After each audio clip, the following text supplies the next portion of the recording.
Sixer Nation, we're about a week and a half away from the NBA trade deadline, and today we have a ton of new Sixers trade rumors. The question is, should they buy or should they sell? We'll give a little bit of insight today on their approach and where we think they should go over this next week and a half. Also, we have a Joel Embiid update finally from practice today, including something he did that has me scratching my head.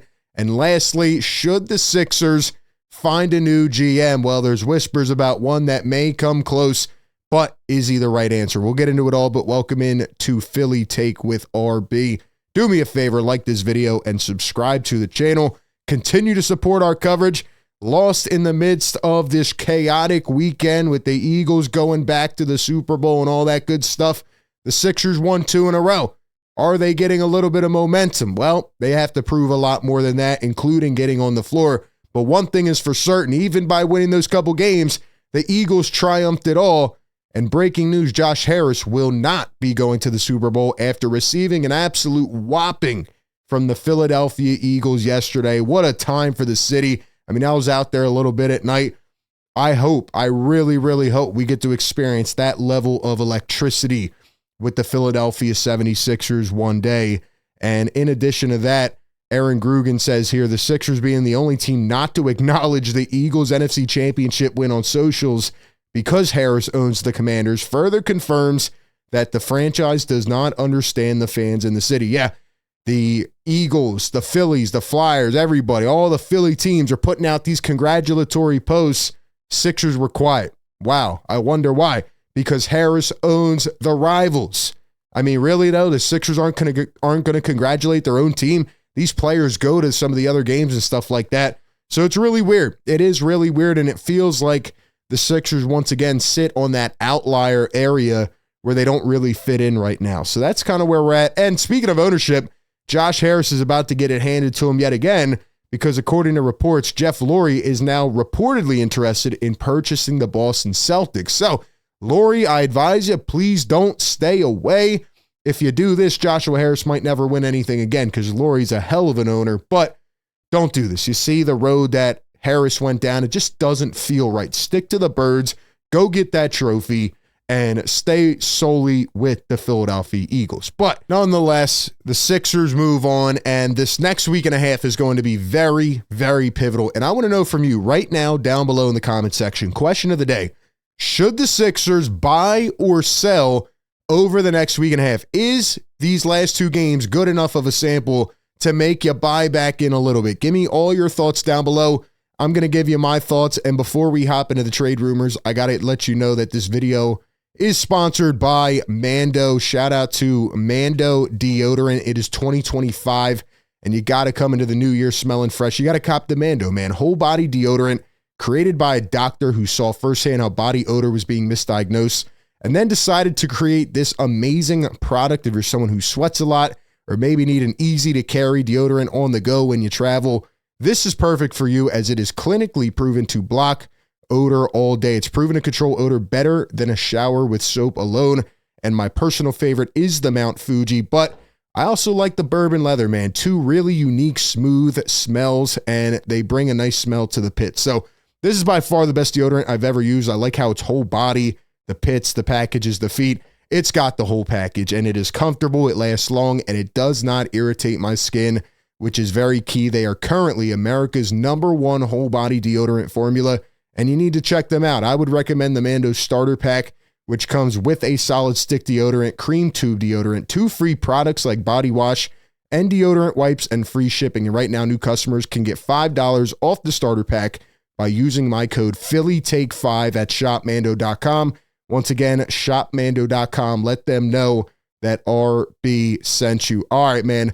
Speaking of cleaning it up, cleaning up the odor of this organization, the question is, do the Sixers buy or sell over the next week and a half? And I still think they need to sell, right? It seems like they're trying to build back up a little momentum. It seems like they're trying to draw us back in.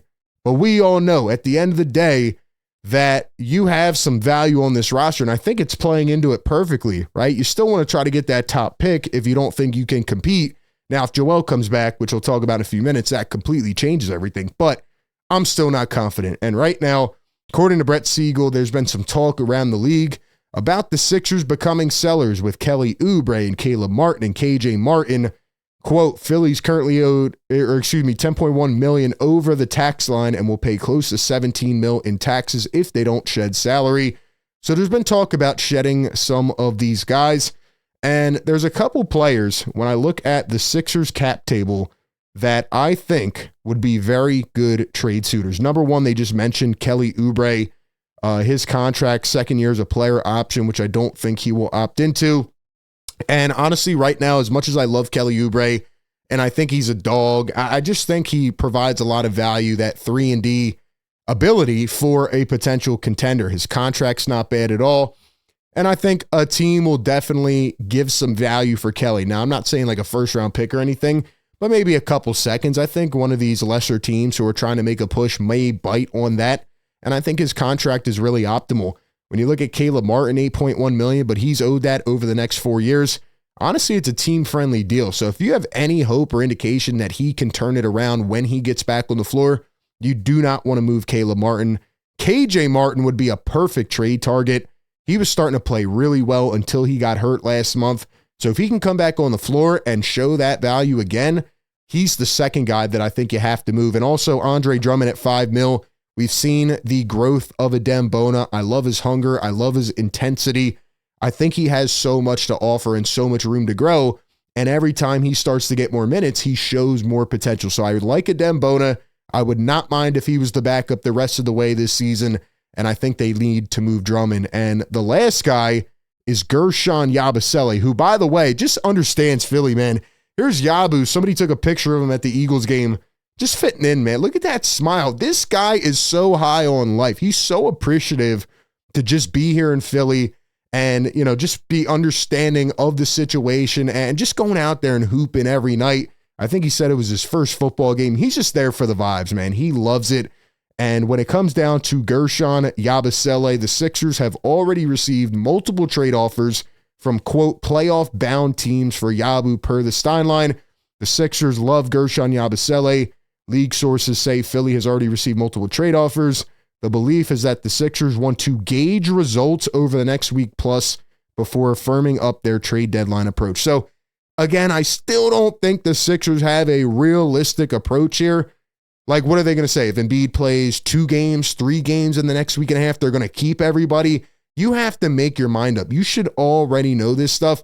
You should have the information from the health people and the best doctors, whoever's dealing with Embiid. You should know behind the scenes where he's at right now because, ladies and gentlemen, it's still not looking good. It's still not looking good for Joel Embiid. And as much as I love Yabusele, if there's no way that you're going to bring him back this offseason, I've been saying it for weeks, you have to trade him.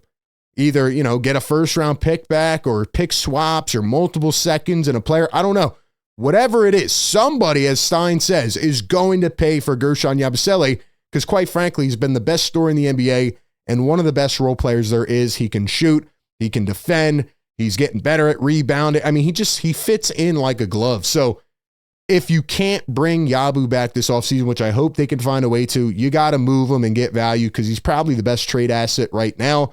But apparently the Sixers are in wait-and-see mode. So we'll see how that goes over the next week and a half. And also, Mark Stein adds that there's likewise been trade interest in veteran guard Eric Gordon, who's shooting nearly 50% from 3 in 14 games of January. I'll tell you what, man, Eric Gordon has surprised me. He's been on an absolute heater lately.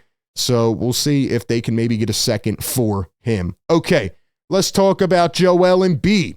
Joel Embiid here at practice today. And what was he doing? He was doing handstands. Look at this. Joel Embiid messing around, having fun. Good to see him in good spirits. There he is doing a handstand. You're telling me he can't get out on the floor? What if the whole season and the offseason when they kept saying, we have a plan, what if the plan really was Joel's going to play 20 games in a regular season and get ready for the playoffs? I think it's completely idiotic, but he looks fine. You're telling me he can't go out there on the floor? He's been a partial participant at practice now for a couple days, and he's moving around fine. You're telling me he can't get back on the floor? And then right after practice today, we get this.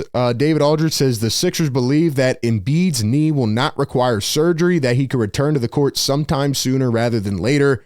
and they don't believe that extended rest for Embiid is the way to go. To the contrary, they think he does better when he's engaged and trying to ramp up to return to action. I mean, at this point, it's all just he says, she says. It's all just like commotion. Like, just get him out on the floor, man. Whether you're trying to ramp him up or not, he looks fine. He was moving around. Can he play? Can he not? Sixer fans need to know this. Their whole season depends on it. And then after practice today, they say Embiid's knee has responded well to treatment and he was a partial participant. George's MRI, Paul George, is being reviewed and he will not play tomorrow after not practicing today. And then we get the official update after this practice video comes out. Joel Embiid will be out versus the Lakers on Tuesday and out versus the Kings on Wednesday. So they've now ruled him out for another 2 games. Another 2 games the Sixers are probably going to lose.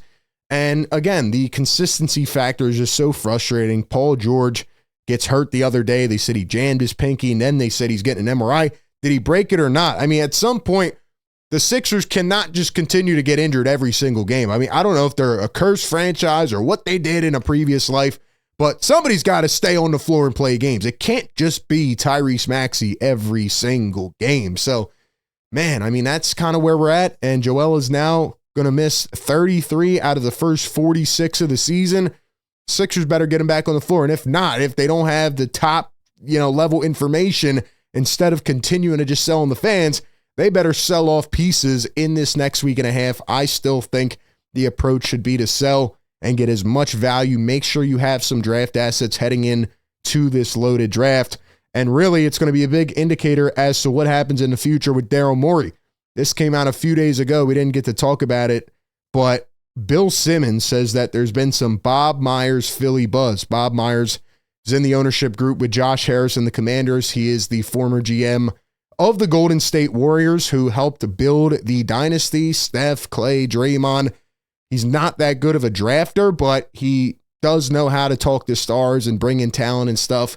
But he did start to fall off in his latter part of his Warriors tenure, and he's on TV. I listen to him sometimes. Not a big fan of his analysis, but if you have the results you have, I mean, maybe if you do end up shaking things up, maybe Bob Myers. But then again, I don't like it either because it's still a part of the fingerprints of Josh Harris, right? Is he going to try to build like a, Commanders front office in the Sixers front office? I know they had a good season and all, talent, culture, people, like he said, but I just don't like him still having his blueprint on it. I don't like Josh Harris having his fingers on it. I think when it comes down to it, as I said in my last video, it starts from the top down, and it's not going to change until the guy at the top, Josh Harris, gets rid of the team. So that's where we're at. I don't think he'll fire Daryl Morey even until the end of the season if it did come down to that. But what Morey does, and his history, his track record shows that he likes to be a home run swinger at the deadline and make the big move and not give up and not sell. So it's going to be very interesting to see what their approach is over the next week and a half. But give me your thoughts right now. What do you think that they should do? What should the Sixers do, buy or sell? Give me your thoughts down below. Appreciate everybody for tapping in. Be sure to like, comment, and subscribe. That being said, I'll catch you on the next one. Peace.